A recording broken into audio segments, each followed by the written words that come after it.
बढ़ा रहे हैं और अब मैं इसमें और वक्त नहीं लूंगा। Session is all yours.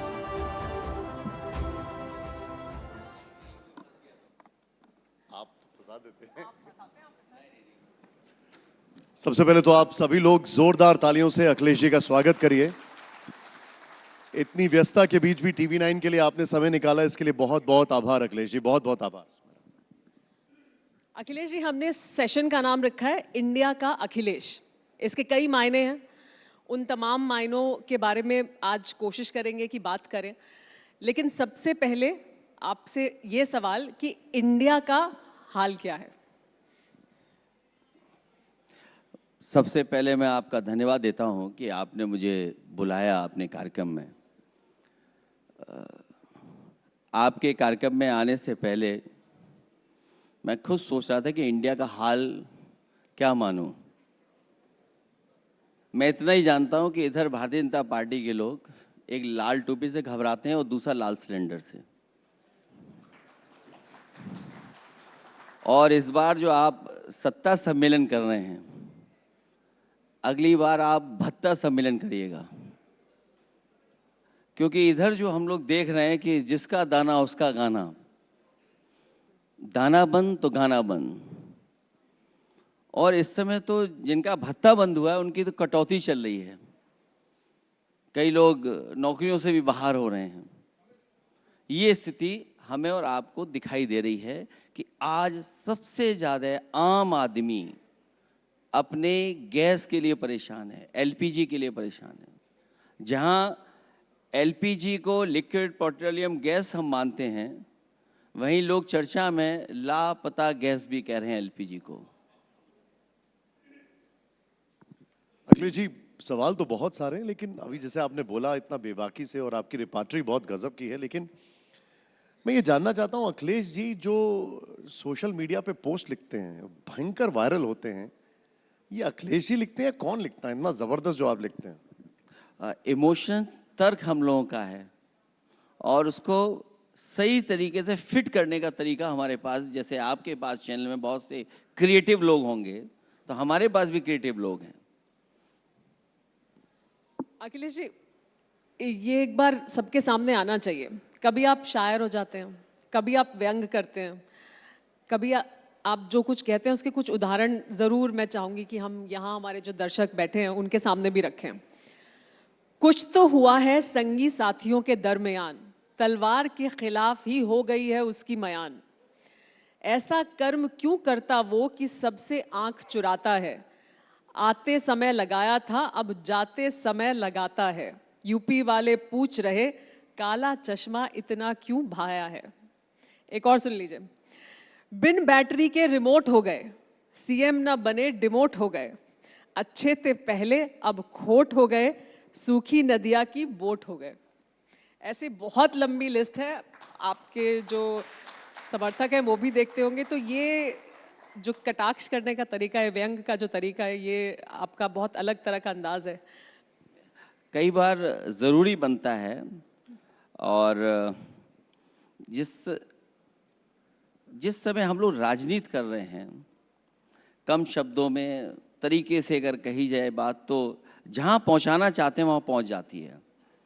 अगर हम अंडरग्राउंड बोलें, संगीत साथी बोलें, तो सब लोग जानते हैं हम किसके बारे में बोल रहे हैं, क्योंकि सबसे ज़्यादा हस्तक्षेप सरकार चलाने में, निर्णय लेने में उन्हीं का है। वो अनरजिस्टर्ड हैं, संगी साथी हैं।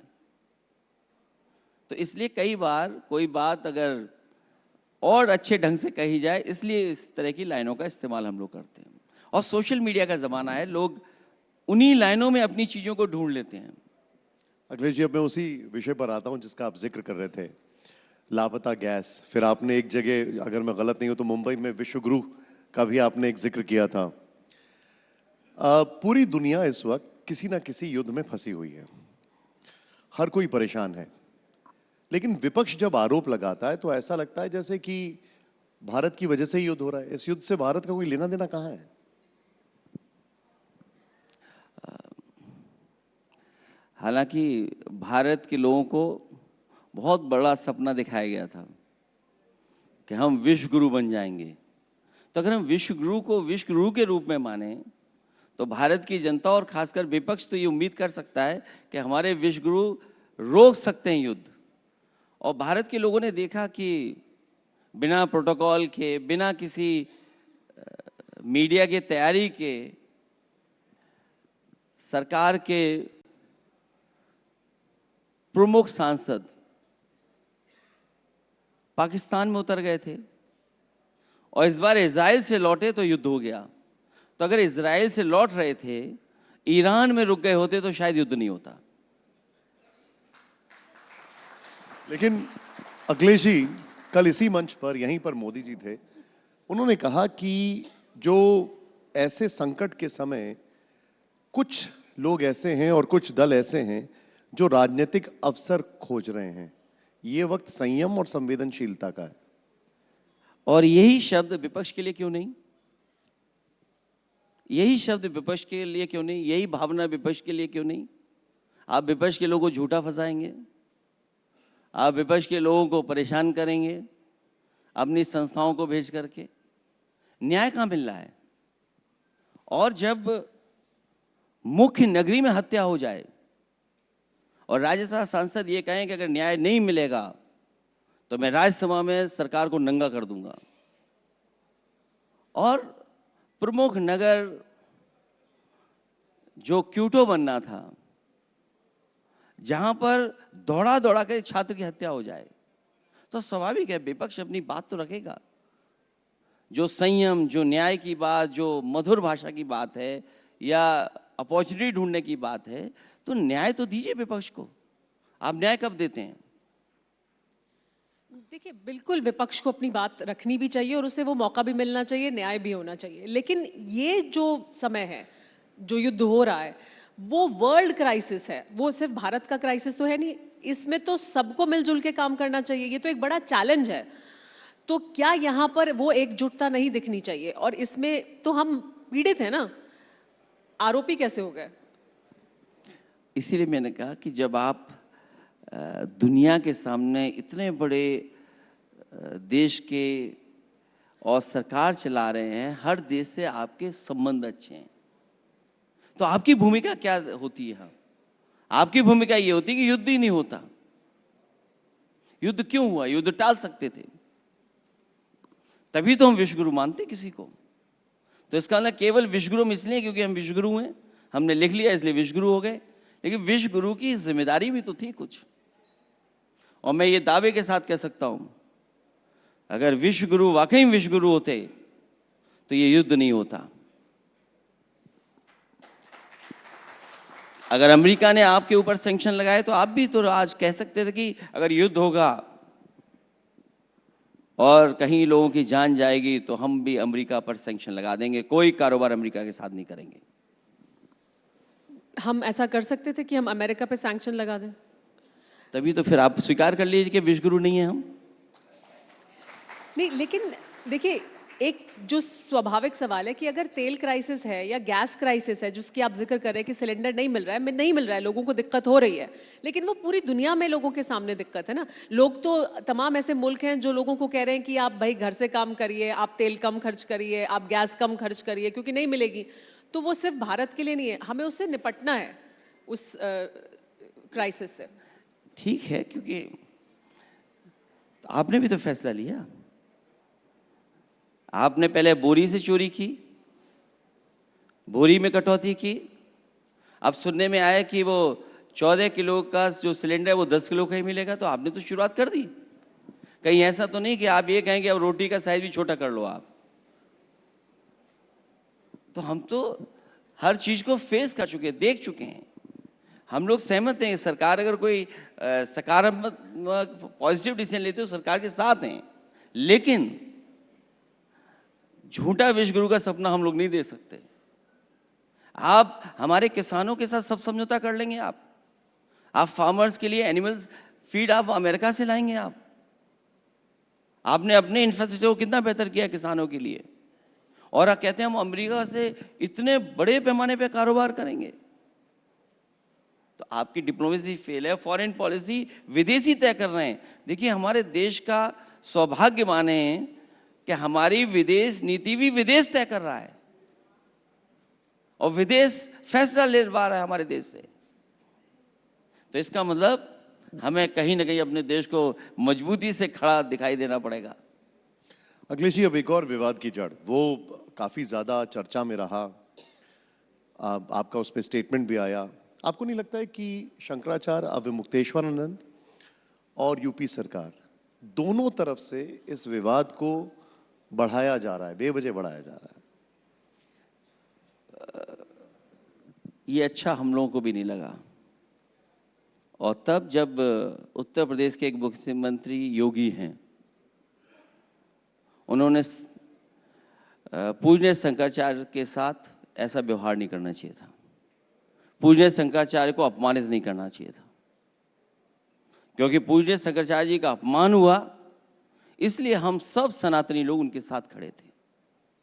कोई कल्पना कर सकता है कि जो हमारी सदियों से परंपरा बन रही, वैदिक समय से परंपरा रही कि शंकराचार्य लोग स्नान करने जाते थे गंगा में, लेकिन पाबंदी लगा दी, रोक लिया। पुलिस प्राइवेट ड्रेस में आकर के धक्का मारती रही, उन्हें अपमानित होना पड़ा, उनके बटुक, उनकी चुटिया खींच ली गई, चुटिया खींच करके मारा गया, उन्हें अपमानित किया गया।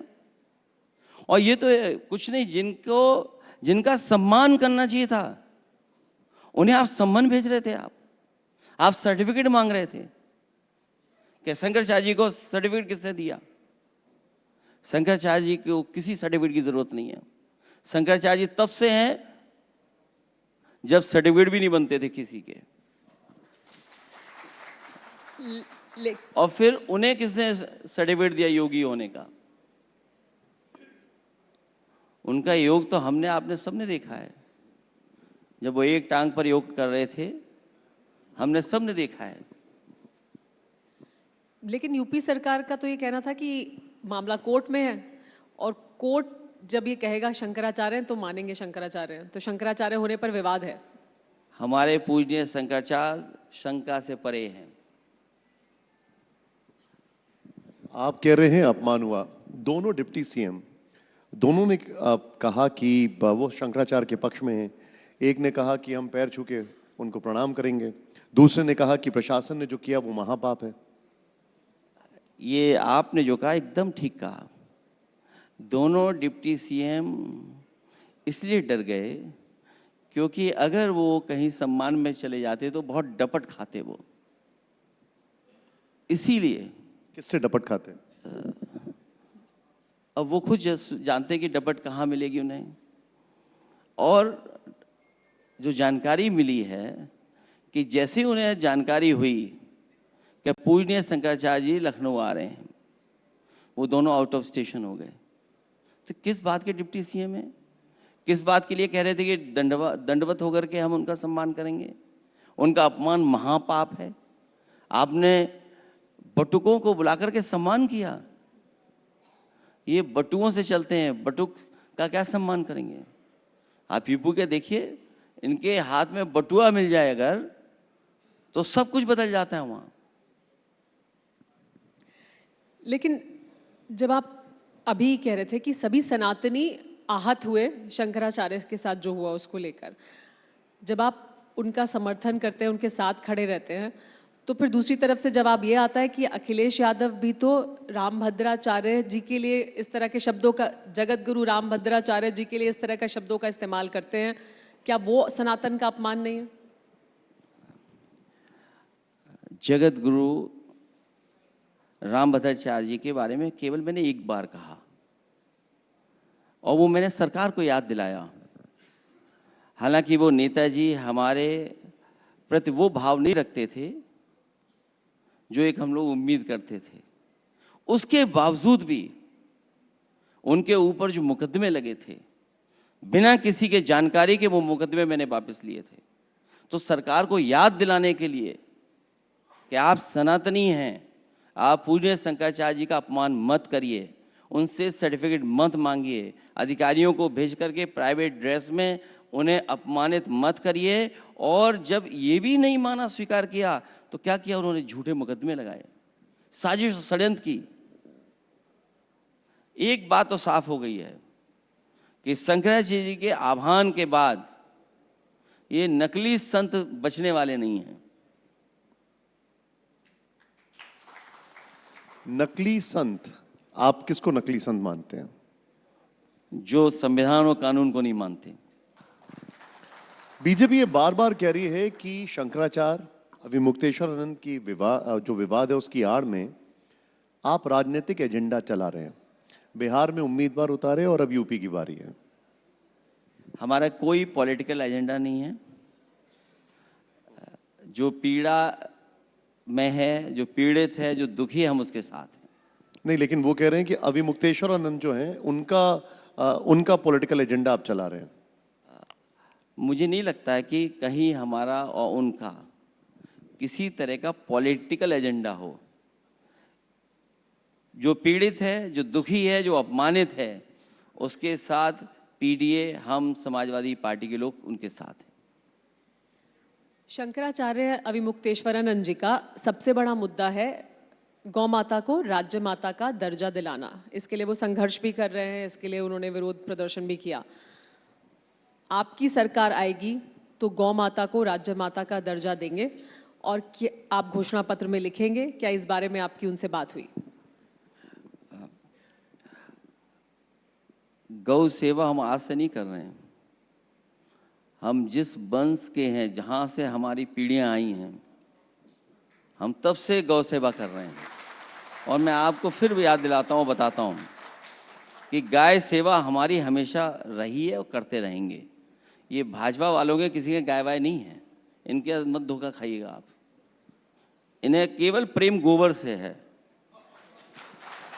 और कोई चीज़ इन्हें खराब करवानी हो तो भाजपा को दे दो आप। मुझे याद है उत्तर प्रदेश में समाजवादी सरकार में सबसे पहला काऊ मिल्क प्लांट कन्नौज में लगाया, बनकर के तैयार हो गया, यूपी का पहला काऊ मिल्क प्लांट। और तय ये किया था सरकार ने कि धीरे धीरे आसपास जो हमारी देसी गाय हैं वो बढ़ जाएंगी और जानवर हटा दिए जाएंगे।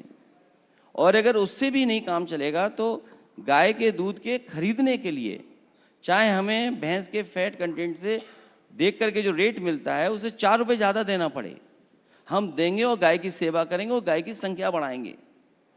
इन भारतीय जनता पार्टी के लोगों ने वो काऊ मिल्क प्लांट बंद कर दिया। इसलिए बंद कर दिया क्योंकि समाजवादी पार्टी ने शुरू किया था। और आज मैं ये दावा कर सकता हूँ, कह सकता हूँ कि देश का सबसे मॉडर्न काऊ मिल्क प्लांट था वो, जिसका उद्घाटन प्रधानमंत्री जी से करवाया। उसके बाद उत्तर प्रदेश की सरकार ने उसे बंद कर दिया। तो आप बताइए गौ सेवा कौन ज़्यादा करता है? हम ज़्यादा करते हैं कि बीजेपी वाले करते हैं ज़्यादा? अखिलेश जी, ये जो आप ऑफर निकालते हैं कि बीजेपी के 2 डिप्टी सीएम 100 विधायक लाएं और सीएम बन जाएं, क्या कहना चाहते हैं अखिलेश जी? अब मुझे जानकारी हो गई है कि उन दोनों डिप्टी सीएम पर एक भी विधायक नहीं है।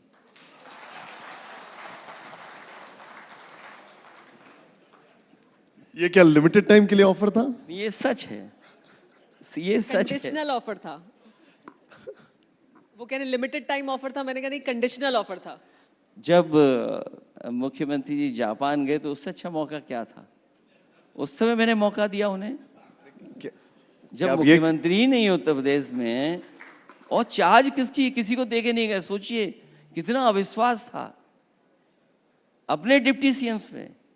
अमूमन ये जब कोई मुख्यमंत्री अपना पद छोड़ करके किसी कार्यक्रम में जाता है दूसरे देश में, तो वो कार्यभार किसी न किसी को संभालने के लिए दे करके जाता है, ये परंपरा रही है। लेकिन ये मुख्यमंत्री ऐसे थे जो दोनों डिप्टी सीएम पे भरोसा नहीं कर सकते थे। तो उसी मौके का लाभ उठा करके मैंने कहा कि जब तक जापान यात्रा उनकी चल रही है तब तक ये ऑफर है, और जैसे ही वो आए ऑफर खत्म। और अखिलेश जी ये बताइए, फिर ये विधायक हैं किसके साथ? विधायक किसी के साथ नहीं है। विधायक अपनी विधायकी बचाने के लिए बैठे हुए हैं, और अभी जैसे चुनाव आएगा आपको पता लग जाएगा विधायक किसके साथ हैं। लेकिन जब आप ये कहते हैं तो जवाब में योगी आदित्यनाथ ये कहते हैं कि अखिलेश यादव को आरएसएस ज्वाइन कर लेना चाहिए, वो अनुशासित हो जाएंगे, सुबह जल्दी उठेंगे। हालांकि उत्तर प्रदेश में गांजा बहुत पकड़ा जा रहा है, और इतना गांजा पकड़ा जा रहा है, हालांकि वो लिस्ट मेरे व्हाट्सएप पे है, मैं नहीं पढ़ना चाहता हूँ। राजधानी में पकड़ा जा रहा है, बनारस में पकड़ा जा रहा है, गोरखपुर में पकड़ा जा रहा है, ललितपुर में पकड़ा गया, झांसी में पकड़ा गया। कोई शहर उत्तर प्रदेश का ऐसा नहीं जहाँ पर गांजा न पकड़ा जा रहा हो। सवाल ये नहीं पकड़ा जा रहा है, हम लोग हर बार सवाल ये पूछते हैं जा कहाँ रहा था। और आजकल तो OTT का ज़माना है, कहीं ऐसा ना हो कि OTT वाले भी एक गांजा गंज कर करके कोई सीरियल बना दें या सीरीज बन जाए। उन पे कौन भरोसा करेगा। सोचिए उत्तर प्रदेश में क्या था, एक्सप्रेसवे बनने लगे थे, हालांकि अभी थोड़े बहुत बने हैं, लेकिन भारत सरकार ने कोई एक्सप्रेसवे नहीं दिया है। मेट्रो बनने लगी थी लखनऊ में, कानपुर में, आपके आगरा में, नोएडा में, और नोएडा से दिल्ली जोड़ने का, नोएडा से ग्रेटर नोएडा को जोड़ने वाला 1 इंच भी सरकार ने मेट्रो के काम को नहीं आगे बढ़ाया।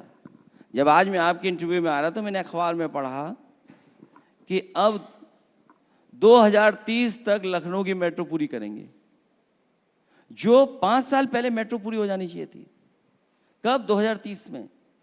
देश के प्रधानमंत्री जी के क्षेत्र में पूरा DPR बना करके, फाइनेंशियल इंक्लूजन कर करके मेट्रो का प्रस्ताव दे करके मैं आया था और बजट भी दिया था उसके लिए। लेकिन उत्तर प्रदेश के मुख्यमंत्री ने देश के प्रधानमंत्री के क्षेत्र में मेट्रो नहीं बनने दी। इससे बड़ा दुर्भाग्य क्या हो सकता है, आप बताइए। मां गंगा को लेकर के क्या नहीं कहा गया कि मां गंगा ने बुलाया है। आप तो दिल्ली में रहते हैं, तस्वीरें वो देखते होंगे, यमुना का क्या हाल है। और याद रखिए आप, ये यमुना का पानी यमुना में नहीं रहता है, अंतोगत्वा ये भी मां यमुना का पानी गंगा में ही पहुंचता है। तो आखिरकार मां गंगा को कौन भूल गया है, क्यों नहीं सफाई हो पाई, उसका जिम्मेदार कौन है। तो इसलिए मुख्यमंत्री से कोई उम्मीद मत करो। जनता इस बार तैयार है, PDA के लोग तैयार हैं, और इस बार भारतीय जनता पार्टी का उत्तर प्रदेश से सफाया होने जा रहा है। लेकिन अखिलेश जी, केशव मौर्य तो कहते हैं कि 27, 32, 37 सरकार बीजेपी की ही बनेगी। आप समझ ही नहीं पा रहे हो, वो अपने कुर्ते का साइज बता रहे हैं। 27, 32 और क्या 37, वो अपने कुर्ते का साइज बना रहे हैं। जैसे जैसे आगे बढ़ रहे हैं, भ्रष्टाचार से उनके सब पेट बढ़ता चला जा रहा है। तो आप नहीं समझ पा रहे इतने दिन से।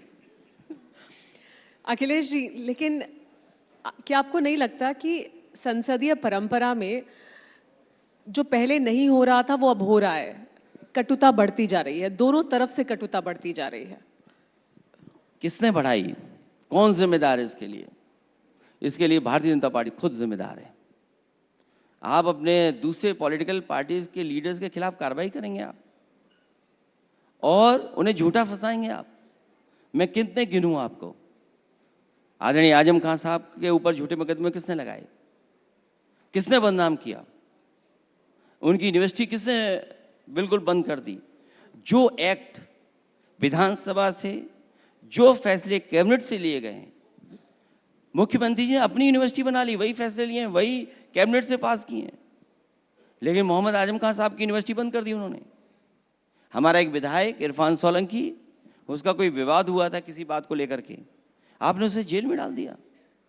रमाकांत यादव विधायक, 25 साल पुराने मुकदमे में जेल भेज दिया आपने। आए दिन झूठे मुकदमे लगा रहे हैं आप फेक इनकाउंटर करा रहे हैं आप फेक इनकाउंटर के नंबर 1 बन गए आप, केवल ये साबित करने के लिए कि लॉ एंड ऑर्डर बेहतर है।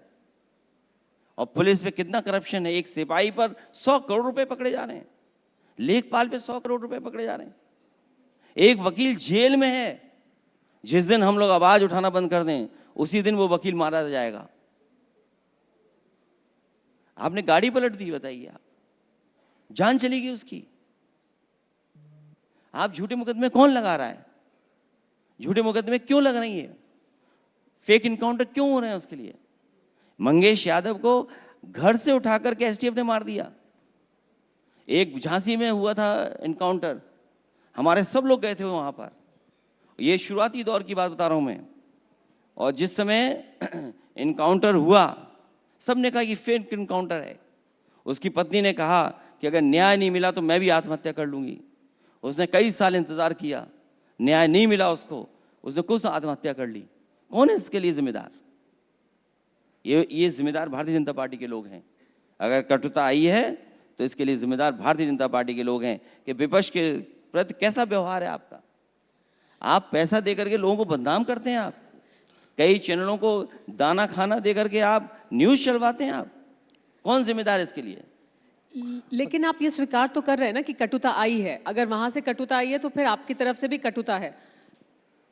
नहीं, हम तो हार पहनाएंगे, प्रेम करेंगे। हम क्यों नहीं प्रेम करेंगे? हम तो खरे खुद ही प्रेम कर रहे हैं।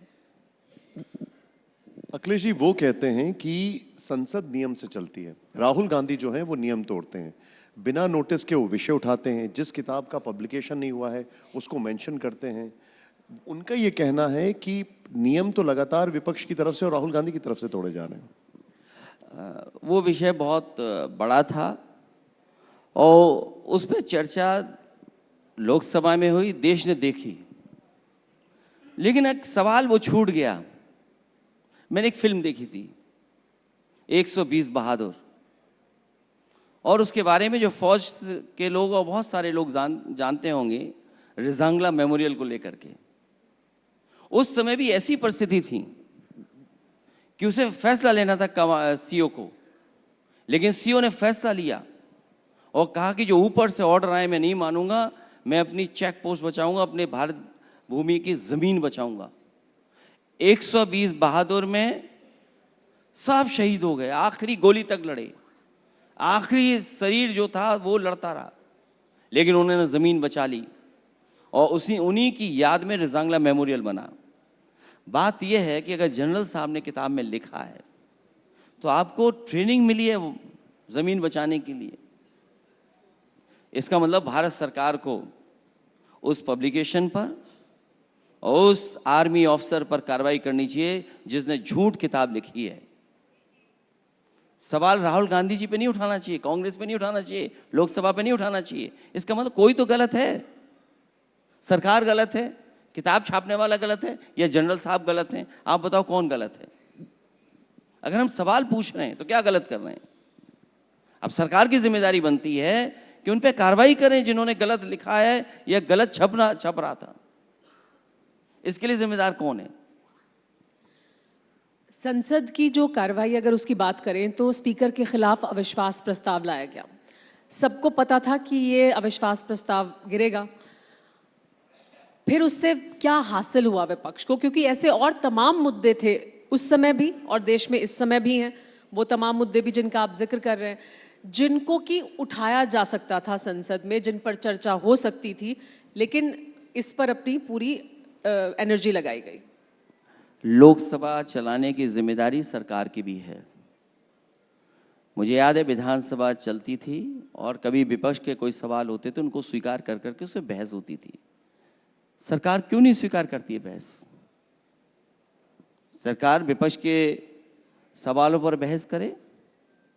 और स्पीकर साहब पे कम था, सरकार के खिलाफ ज्यादा था, क्योंकि सरकार क्यों दबाव बनाती है स्पीकर पर? सरकार की तरफ से क्यों दबाव बनता है? एक और बहुत अहम मुद्दा है जिसकी चर्चा हो रही है इस वक्त, मैं चाहूंगी कि आप उस पर आपके क्या विचार हैं ज़रूर रखें। कि ये कहा जा रहा है कि इसी सत्र में सरकार एक विधेयक ला सकती है और लाने वाली है परिसीमन के मुद्दे पर। सीटों की जो संख्या है वो 50% बढ़ जाएगी और उसके जरिए महिला आरक्षण भी लाया जाएगा। इस पर आपका क्या विचार है? हालांकि इस पर चर्चा बहुत हो रही है।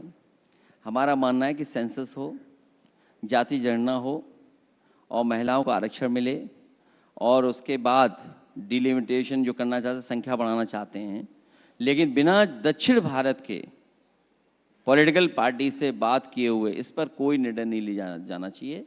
हम अपना पक्ष तभी रखेंगे जब दक्षिण भारत के हमारे सभी मित्र दलों से बात हो जाएगी, क्योंकि लोग चर्चा दूसरी करने लगते हैं कि यूपी को लाभ होगा, यूपी में सीटें बढ़ जाएंगी। यूपी में तो प्रधानमंत्री भी दिया, यूपी को कौन सा लाभ मिल गया ज़्यादा? वो विषय पे हम बहस नहीं करना चाहते हैं। अब एक और चीज जो काफी चर्चा में है वो ये है कि मुख्य चुनाव आयुक्त को हटाने के लिए मुहिम चलाई जा रही है, उससे क्या मिलेगा? उन्हें अपनी क्रेडिबिलिटी साबित करनी चाहिए और उन्हें वोट काटने से ज़्यादा वोट जुड़वाने के लिए एक्सरसाइज करनी चाहिए। ये जो एसआईआर हुई है ये वोट काटने की एक्सरसाइज थी, वोट जोड़ने की एक्सरसाइज नहीं थी। और यूपी में तो कई बार पकड़े गए ये लोग। वैसे देश में तो चुनाव कई बार पकड़ा गया। अभी हाल फिलहाल एक पत्र चल रहा है, लेटर चल रहा है, जिसमें बीजेपी का खुद ही स्टैंप लगी हुई है, बहुत वायरल है वो लेटर। लेकिन यूपी को देखते हुए जो फैसले इलेक्शन कमीशन ने लिए, मैं उससे बिल्कुल भी सहमत नहीं हूं। इलेक्शन कमीशन बीजेपी से मिलकर के भेदभाव करता है। हमारा बाई इलेक्शन लूट लिया गया, पूरा लूटा गया। पुलिस ने वोट डाला, इलेक्शन कमीशन ने क्या किया? हमने कहा कि सीसीटीवी निकलवाइए, आपको पुलिस मिल जाएगी प्राइवेट ड्रेस में। एक एक व्यक्ति ने 6-6 वोट डाले। कौन सा प्रिसाइडिंग ऑफिसर होगा, कौन अधिकारी बूथ पे जाएगा, ये एडमिनिस्ट्रेशन ने तय किया। लेकिन चुनाव आयोग ने कुछ सुना नहीं। क्यों नहीं सुना चुनाव आयोग ने? और फिर अभी जब फॉर्म 7 भरा जा रहा था, बीजेपी के लोगों ने एक जो मजदूर है, गरीब है, जो पढ़ा लिखा नहीं है, जो दस्तखत नहीं कर सकता था, उसके दस्तखत कर करके हमारा वोट कटवा दिया। वो हम लोगों ने पकड़ लिया। वो नंदलाल को बड़ी मुश्किल से हम लोग ढूंढ करके लाए और सबके सामने हम लोगों ने खड़ा किया उसको। वो व्यक्ति साइन नहीं कर सकता, अंगूठा चलाता है, अंगूठा मारता है, उससे साइन करवा करके वोट काट दिए। मैं जानना चाहता हूं इलेक्शन कमीशन ने क्या कार्रवाई की अधिकारियों पर? कार्रवाई बता दें क्या की है। इलेक्शन कमीशन का नियम है कि इतनी बड़ी संख्या में ही फॉर्म 7 एक व्यक्ति भर सकता है। एक दशरथ नाम के व्यक्ति ने 100 से ज्यादा वोट कटवाने का दस्तखत कर दिए। और दस्तखत कहां से हो रहे हैं? कहीं उनकी एक ऑफिस है, उनके पास कोई कंपनी उन्होंने हायर की है, क्योंकि रिसोर्सेज की कमी नहीं है उनके ऊपर। उन्होंने कंपनी हायर की है, वोटर लिस्ट से नाम निकालते हैं, किसका वोट काटना है। सबसे ज्यादा मुस्लिम और पीडीए का वोट काटा उन्होंने। हम लोगों ने पकड़ा। बताइए क्या कार्रवाई की इलेक्शन कमीशन ने? इलेक्शन कमीशन ये बता दे कि नंदलाल के नकली दस्तखत करके जो आपने फॉर्म 7 भरवाया था, जिससे वोट काटा था आपने, उस अधिकारियों पे क्या कार्रवाई की आपने? लेकिन अखिलेश जी, जब आप एक पूरे इंस्टीट्यूशन पर सवाल उठाते हैं, चुनाव तो होंगे, अभी भी होंगे, आप भी चुनाव में मैदान में उतरेंगे, आपके उम्मीदवार भी मैदान में उतरेंगे, तो आप पूरी प्रक्रिया पर ही सवाल उठा दे रहे हैं। तो फिर आप जनता को किस आधार पर कहेंगे कि आप जाइए वोट करिए? क्योंकि उनका विश्वास तो आप खत्म कर रहे हैं। आप कह रहे हैं इस संस्था में विश्वास ही मत करिए। तो मैं तो चाहता हूं कि पूरे देश का भरोसा इलेक्शन कमीशन पे और बढ़े। एक नंदलाल जिसके आपने फर्जी दस्तखत किए, उस अधिकारी पे कार्रवाई कर दो। आप कार्रवाई क्यों नहीं कर रहे हैं? हम किससे कहें कि कार्रवाई करें? आप कॉन्स्टिट्यूशनल बॉडी हैं। हमने पकड़ा, उसके आपने फर्जी दस्तखत किए हैं, ये फॉर्म है, आप उसके साइन मिला लीजिए। आपने कार्रवाई क्यों नहीं की? आपने इसका जवाब मैं किससे मांगूं? इसीलिए सवाल उठते हैं इलेक्शन कमीशन पर। ये तो एक बहुत छोटा उदाहरण दिया मैंने। ऐसे बाई इलेक्शन के न जाने कितने लेटर हम लोगों ने लिखे हैं। रामपुर का सबसे ज्यादा चुनाव लूटा था उन्होंने। वो विजुअल्स हैं जहां पुलिस रोक रही है लोगों को, वोट नहीं डालने दे रही है।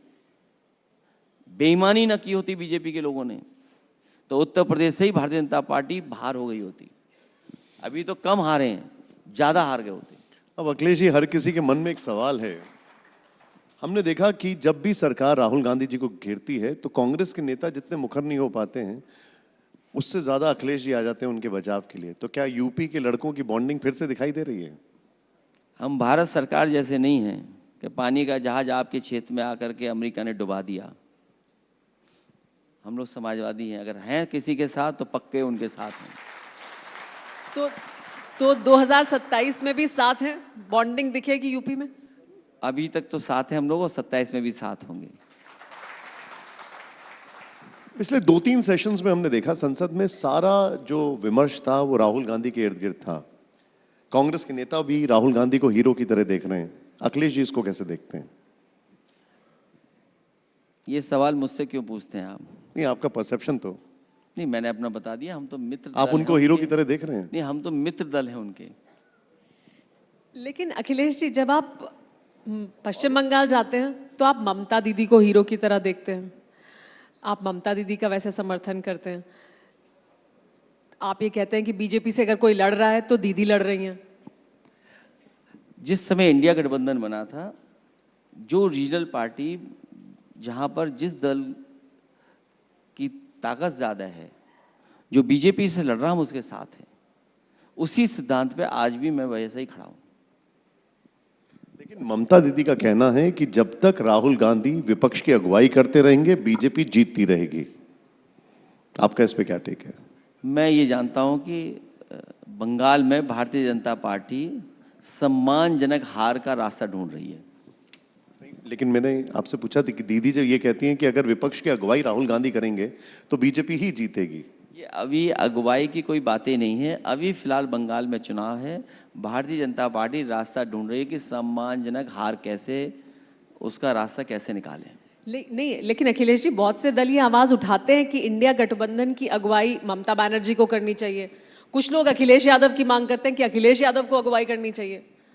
नहीं, हम तो यूपी से बाहर जाना नहीं चाहते। अभी फिलहाल यूपी में हम लोगों को लड़ना है और यूपी के ही विकास के लिए काम करना है। अपनी स्थिति तो आपने साफ कर दी, मगर इंडिया गठबंधन में ममता बनर्जी जी की क्या जगह हो सकती है? यूपी के झूठ से इसलिए लड़ना है कि आज ही अखबार मैंने विज्ञापन पढ़ा कि सिंगल विंडो क्लियरेंस के लिए कोई नई चीज़ कर रहे हैं। बताइए, जब विदाई का समय आ गया है तब सिंगल विंडो क्लियरेंस कर रहे हैं। बड़ा विज्ञापन दिया उन्होंने, उनका खुद ही इस बार होने जा रहा है। बाहर का रास्ता निकलेगा उसी से। अब देखिए, आपने एक हमें टीजर तो दे दिया, लेकिन मैं आपसे जानना चाहूंगा कि जो 5 राज्यों के चुनाव हैं, आप कैसे देखते हैं इनके नतीजों को? बीजेपी की बहुत बुरी हार होने जा रही है, सभी में, सभी जगह। एक बार फिर अगर उनके पास है ही कौन सा स्टेट है उनके पास? एक ही स्टेट है, वो वही तो हारना है उन्हें, फिर तो सब हार ही रहे हैं वो। लेकिन हम जब इन स्टेट्स की बात कर रहे हैं तो एक और चर्चा जो बार बार होती है वो है कि राहुल गांधी अलग अलग घोड़ों की थ्योरी देते हैं, बताते हैं कि उनकी पार्टी के अंदर किस तरह के लोग हैं जो पार्टी के खिलाफ काम कर रहे हैं, बीजेपी के लिए काम कर रहे हैं। हेमंत बिस्वा शर्मा कहते हैं कि कांग्रेस पार्टी के तो 30% वोट जो टिकट हैं वो मैं ही बांटूंगा, मेरे पास सारा जो कंट्रोल है वो मेरे पास मौजूद है। अगर ये है तो फिर जीतेगी कैसे? हालांकि इससे ज़्यादा बीजेपी में चलता है, लेकिन बीजेपी की बात बाहर नहीं आती है। ये कांग्रेस को मीडिया मैनेजमेंट करना चाहिए।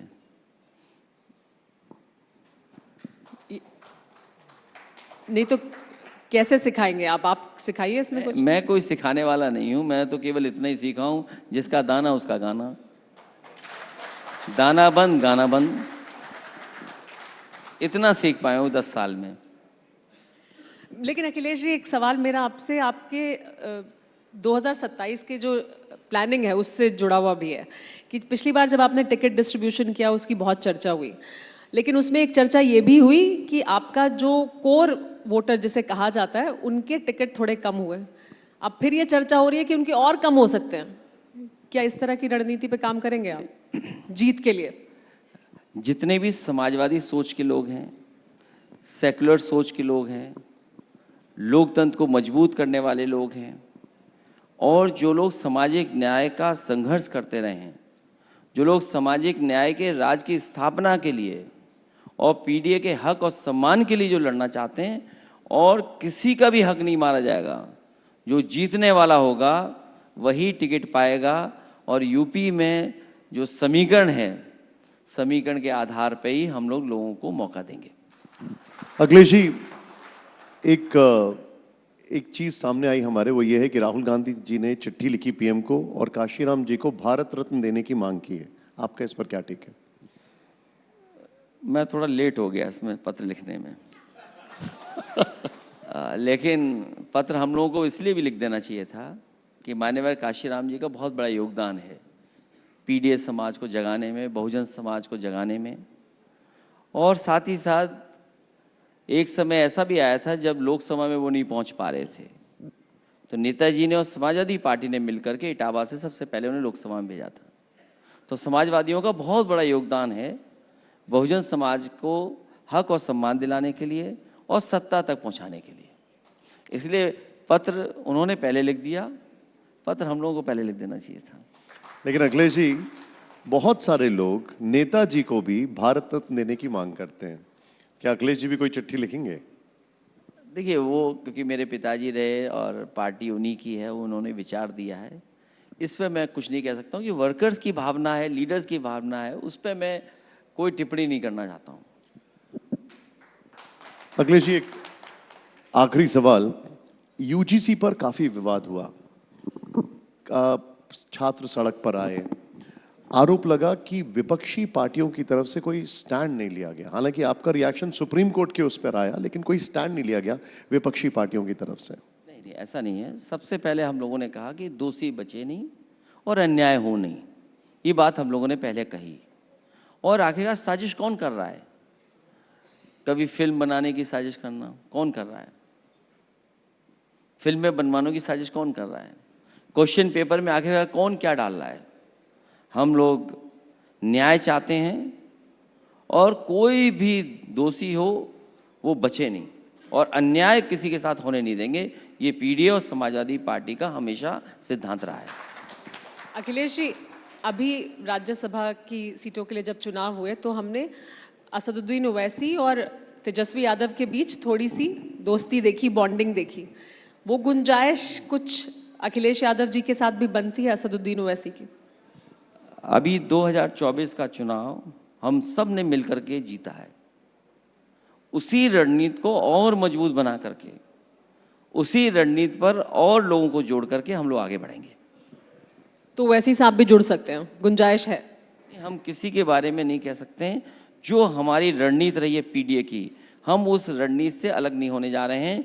सामाजिक न्याय के राज की स्थापना के लिए और पीडीए समाज को जोड़ने के लिए, जो पीड़ित होगा, जो दुखी होगा, जो अपमानित होगा, उसको हम जोड़ने का काम करेंगे। अखिलेश जी, पिछली बार भी उन्होंने दरवाजा खटखटाया था आपका, इस बार भी आते हैं, दरवाजा खटखटाते हैं, तो कोई गुंजाइश बनेगी? अखिलेश यादव स्वागत करेंगे, गले मिलेंगे? अब आप इतना ही पूछ रहे हो तो मैं ये बता दें, लोकसभा में हम दोनों अगल बगल बैठते थे एक जमाने में। नहीं, वो तो वो जमाना था, अब इस जमाने में क्या होने वाला है? 27 की बात है अब तो। मैंने आपसे कहा कि पीडीए की रणनीति को हम लोग आगे बढ़ाएंगे। पीडीए ने जिताया हमें, हम लोग पीडीए के साथ खड़े दिखाई देंगे। अखिलेश जी, बहुत बहुत शुक्रिया, आपने समय निकाला, लेकिन अभी आप मंच पे बने रहिएगा। एक बार जोरदार तालियां अखिलेश यादव जी के लिए प्लीज।